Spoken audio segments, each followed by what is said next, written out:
Welcome friends, welcome once again in this series of project management videos which I have promised you. Very important videos. I hope you are getting the benefit out of it. This is the next video which is going to talk about time aspect of project management, and there is one important concept which is called rolling wave planning. We are going to discuss about it. I hope you have liked the earlier videos and given your comments. Please subscribe my channel and spread it among your groups. So let's start the new video, which is on a concept on project time management. Time is money, we say, and time is essence of the contract of any projects. Very important to give respect to this, and this is how it is. You go for a swimming and get to the other side and become successful, become a winner. This is how your project time management has to happen. We have to go on other side immediately and go on to the next project, and that's how the project life is all about, right? So when we talk about time, it finally relates to planning. So what planning does on a project? Planning gives clarity on what we are going to do on a project. That's the scope part of it. It is going to tell you how we are going to do it. How we are going to do cost management, the quality management, the communication management, the risk management, the procurement management, the stakeholder management, the integration, and very importantly is when you are going to do it, and that's the time aspects. So that's the whole planning.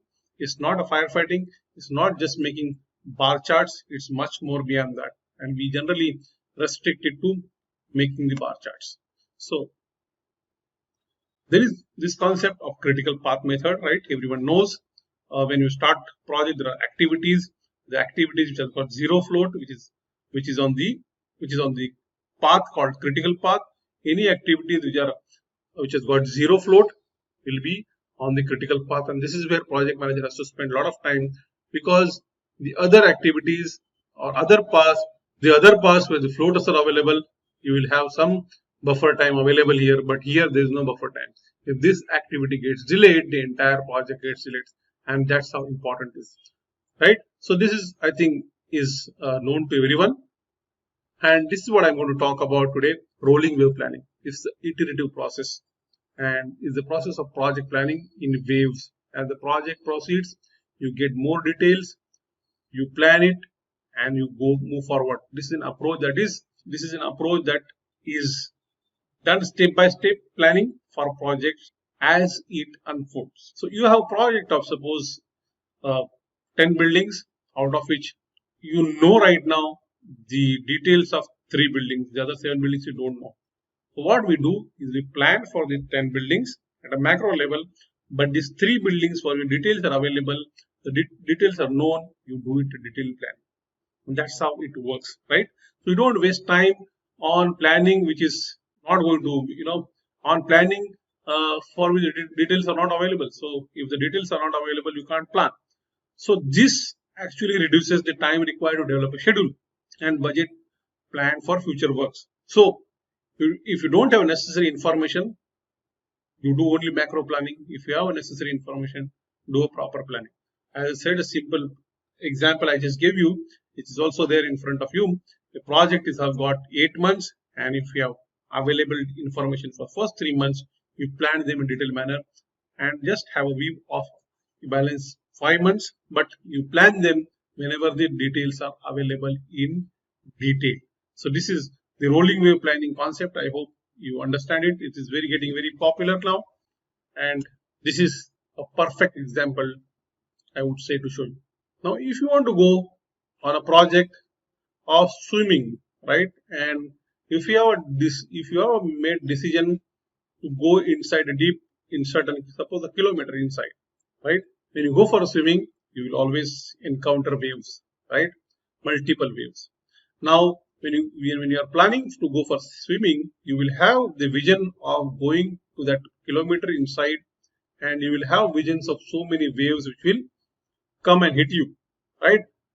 But rather than doing or worrying about these waves that are yet to come, you must first encounter the first wave. So be ready for the first wave, plan, execute, and control.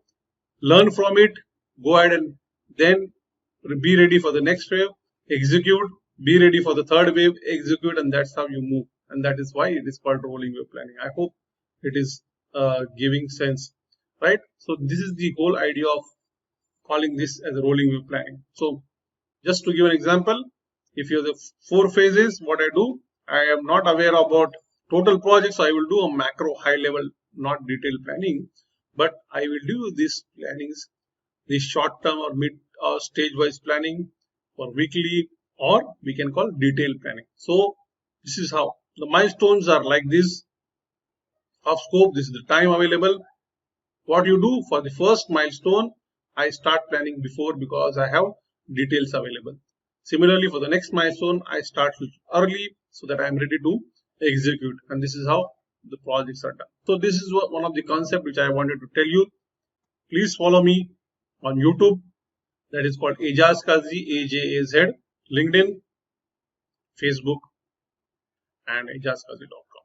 One information I would like to give you, that I have made a full course on the project management, covering from initiation to closing, full course of multiple sessions, going deep into each and every section of project management. If anyone is interested to go through, you can ping me on Facebook or LinkedIn. I will be able to give you access. So it's a very, very beautiful course made in detail each and every activity of project management. I thought I will share this with you. If you are interested, please ping me on Facebook or LinkedIn. Right? So thank you very much for patient listening. Please subscribe, like, and give your comments. Thank you.